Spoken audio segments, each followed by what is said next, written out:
Hello, hello, hello, friends. Nicholas here with DIVO TED Talks, Devoted Talks, where we take ancient wisdom and practices through a modern lens and experience to help you and those you love and suffering in your personal and greater worlds. Well, here in North America, at least I know we do April Fool's Day. It is April 1st that you guys will be listening to this. I'm now getting better about knowing what day an episode is going to air so I can record appropriately for that day. Only took a year to figure that stuff out.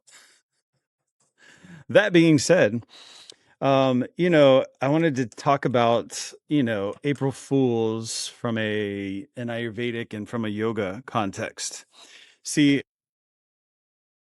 in many ways, I wouldn't say that April Fools is actually needed to play jokes or do things and prank people because a lot of people are already pranking themselves day in and day out. They think one thing about themselves or how they're doing stuff and or living life.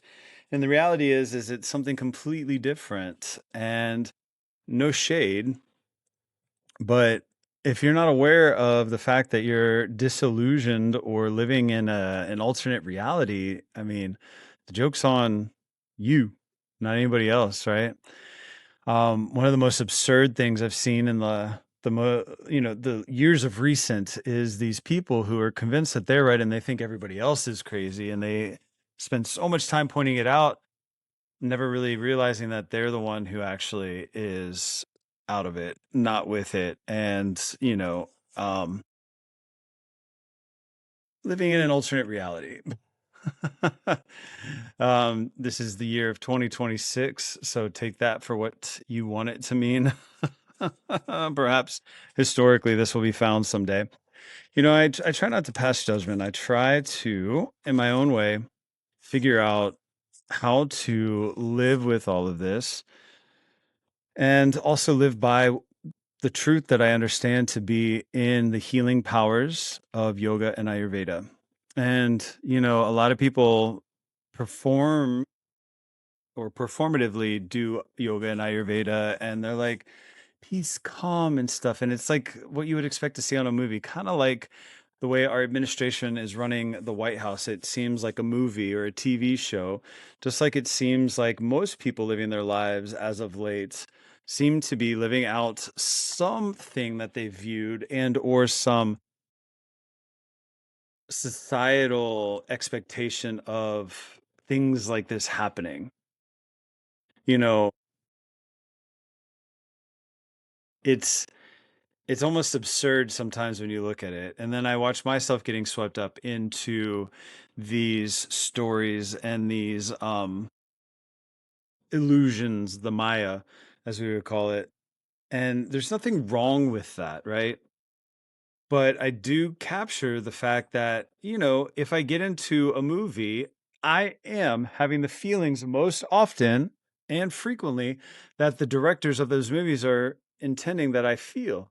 And so, in many ways, when we put our attention upon certain things that angers us, people are like, oh, well, you shouldn't pay attention to it, or you should learn how to forgive it, or you should learn how to do this. And I was like, right.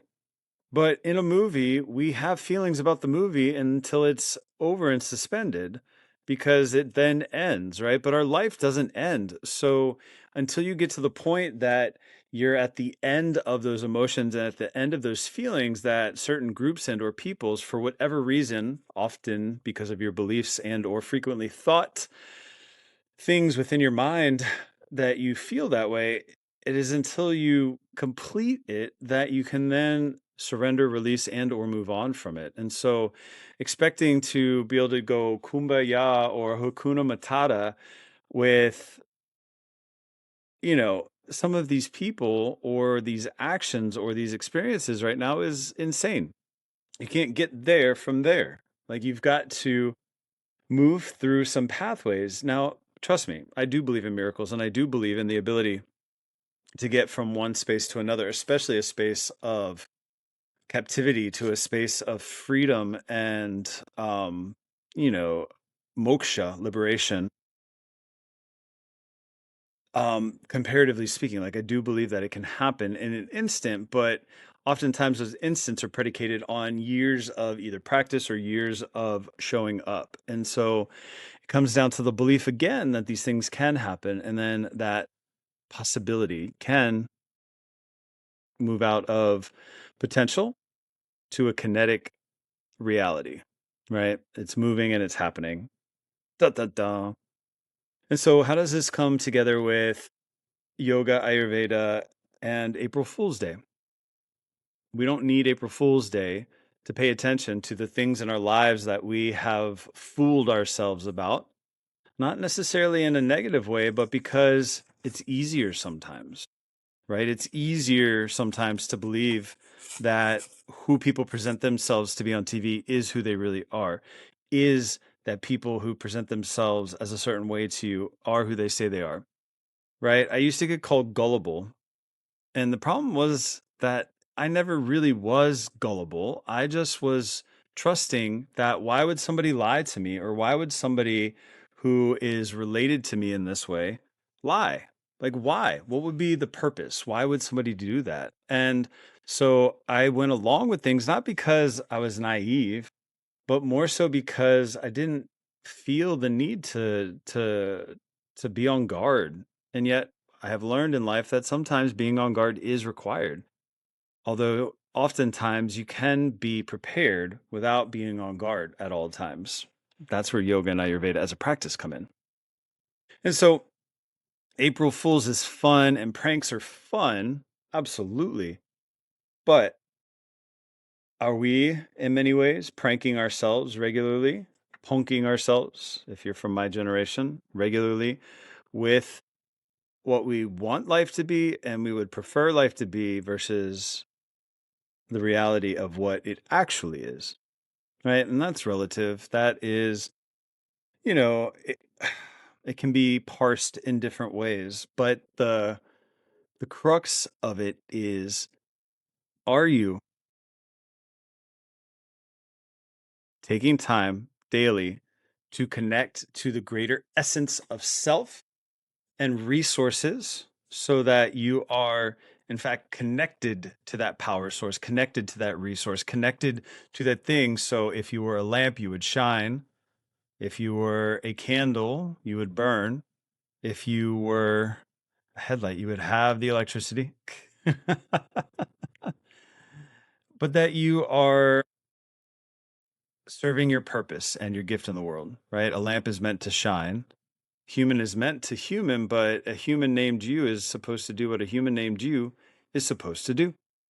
What does that look like? It really depends, because some situations and circumstances may necessitate one thing while another requires something completely different. The goal is to know the difference. And the goal is to, on today, April 1st, April Fool's Day, don't necessarily be on guard, but enjoy the pranks for what they are, right? Instead of something being done at your expense, perhaps it's something you can delight in because it's funny. I know sometimes when I play tricks on my nieces and nephew, they go, Uncle Nick, right? And they have fun with it. Can you have fun with your friends and or family who might try to prank you here because you know it's done in good fun and faith, right?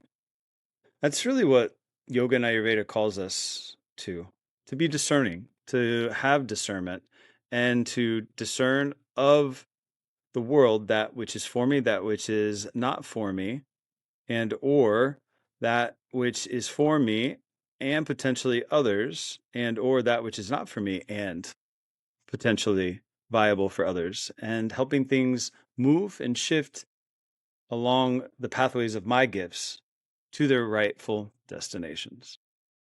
All right, friends, April Fools, but this is not a joke. Be well and be free.